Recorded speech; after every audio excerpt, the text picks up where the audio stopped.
Super 8 ഇന്ന് ഇന്ത്യയും ഓസ്ട്രേലിയയുമാണ് നേർക്കുനേർ വന്നത്. രണ്ട് ടീമിനും ഇന്നത്തെ മാച്ച് നിർണായകമായിരുന്നു. ഓസീസ് ഇന്ന് തോറ്റാൽ വേൾഡ് കപ്പിൽ നിന്ന് പുറത്തായിരുന്നു. ഇന്ത്യക്ക് സെമി ഉറപ്പിക്കാൻ ഇന്നത്തെ മാച്ച് ജയിക്കണമായിരുന്നു. അതുകൊണ്ട് ആവേശ മത്സരമാണ് ഇന്ന് നടന്നത്. അവസാനം വരെ നീണ്ടുനിന്ന മത്സരമായിരുന്നു ഇന്നത്തേത്. അപ്പോൾ ഇന്ത്യ ഓസ്ട്രേലിയ മാച്ചിന്റെ കംപ്ലീറ്റ് റിവ്യൂ ആണ് നമ്മൾ ഇന്നത്തെ വീഡിയോയിൽ നോക്കുന്നത്. ഇത്തരം ക്രിക്കറ്റ് ന്യൂസിന് വേണ്ടി ഈ ചാനൽ മറക്കാതെ സബ്സ്ക്രൈബ് ചെയ്യൂ. ടോസ് ലഭിച്ച ഓസ്ട്രേലിയ ഇന്ന് ഇന്ത്യൻ ടീമിനെ ബാറ്റിംഗിന് അയച്ചു.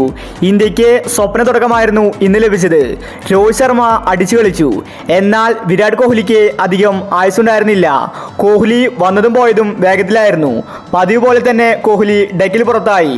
രണ്ടാം ഓവറിൽ തന്നെ ഇന്ത്യക്ക് കോഹ്ലിയെ നഷ്ടപ്പെട്ടു. പക്ഷേ കോഹ്ലി പോയതൊന്നും രോഹിത് ശർമ്മ നോക്കിയില്ല. ഒരു ഭാഗത്ത് നിന്ന് അടിച്ചു കളിച്ചു. പിന്നീട് വന്നത് ഋഷഭ് പന്തായിരുന്നു. പന്തിനെ ബാറ്റ് പോലും ചെയ്യേണ്ടി വന്നില്ല. അതുപോലെയായിരുന്നു രോഹിത് ശർമ്മ ഇന്ന് കളിച്ചത്. പവർ പ്ലേയിൽ രോഹിത് ശർമ്മയുടെ ഒരു അഴിഞ്ഞാട്ടമാണ് നമ്മൾ ഇന്ന് കണ്ടത്. വെറും 41 ബോളിൽ നിന്ന് 92 റൺസാണ് രോഹിത് ശർമ്മ അടിച്ചുകൂട്ടിയത്. താരത്തിന് സെഞ്ചുറി നഷ്ടമായി. മിച്ചൽ സ്റ്റാർക്കിന് ഒരു ഓവറിൽ 29 റൺസാണ് രോഹിത് ശർമ്മ അടിച്ചുകൂട്ടിയത്. ഓരോ ഓവറിൽ 4 സിക്സും രോഹിത് ശർമ്മ നേടി. അതുപോലത്തെ വെടിക്കെട്ട് ബാറ്റിംഗ് ആണ് ഇന്ത്യ ഇന്ന് പുറത്തെടുത്തത്. പിന്നീട് വന്ന സൂര്യ, ശിവൻ തൂംബെ, പാണ്ഡ്യ തുടങ്ങിയ താരങ്ങൾ നല്ലൊരു സപ്പോർട്ട് ഇന്ത്യക്ക് കൊടുത്തു.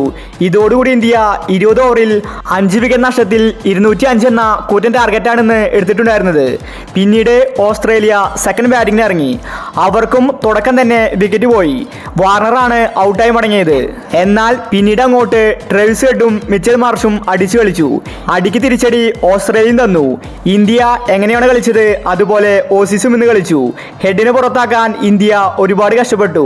പിന്നീട് മിച്ചൽ മാർഷിനെ അക്സർ പട്ടേൽ മികച്ചൊരു ക്യാച്ചിലൂടെ പുറത്താക്കി.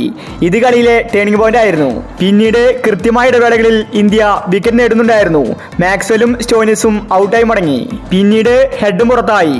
അപ്പോൾ ഇന്നത്തെ കളിയെ പറ്റി വിലയിരുത്തിയാൽ രണ്ട് ടീമും നന്നായി കളിച്ചിട്ടുണ്ട്. കളിയെ പറ്റി നിങ്ങളുടെ അഭിപ്രായങ്ങൾ താഴെ കമന്റ് ചെയ്യുക. ഇത്തരം ക്രിക്കറ്റ് ന്യൂസിന് വേണ്ടി ഈ ചാനൽ മറക്കാതെ സബ്സ്ക്രൈബ് ചെയ്യൂ.